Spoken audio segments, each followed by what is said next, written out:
शिव मंदिर के बाहर आ रहे हो, शंकर की चौखट से बाहर आ रहे हो, शंकर भगवान के द्वार से बाहर आ रहे हो, पीछे पलट कर देख लिया, ठीक है।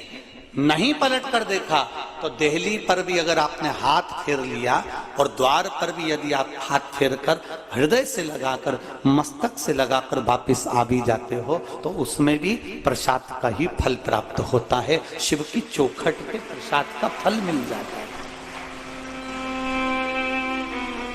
शंभु शरणे पड़े मांगू घड़ी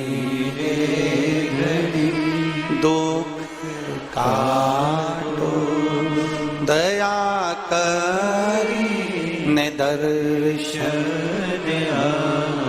एकमात्र प्रसाद का सम्मान, आदर, सत्कार और उसका फल हमारे जीवन में सुख प्रदान कर जाता। श्रीमद् भागवत, आत्मदेव नाम का ब्राह्मण जिसकी पत्नी को संतान नहीं है, आत्मदेव नाम का ब्राह्मण अपने प्राणों को त्यागने गया, ये श्रीमद् भागवत कहती है।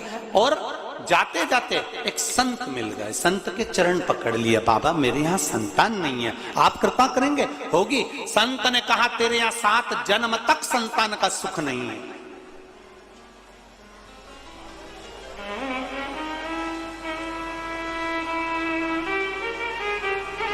तेरे यहाँ 7 जन्म तक संतान का सुख नहीं है। अब देखिए प्रसाद में क्या बल होता,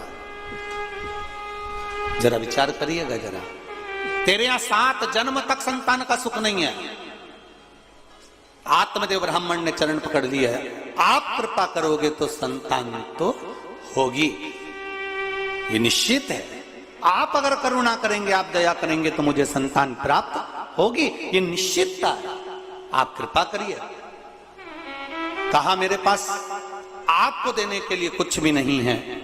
तब आत्मदेव नाम के ब्राह्मण ने कहा संत की जो झोली होती है वो खाली नहीं होती है, उस झोली में संत के पास भले कुछ ना हो पर वो झोली में कुछ ना कुछ भरा जरूर होता है। मैं जानता हूं आपकी झोली में जरूर कुछ होगा और आप मुझे प्रदान करेंगे, ये निश्चित है, आप मुझे देंगे।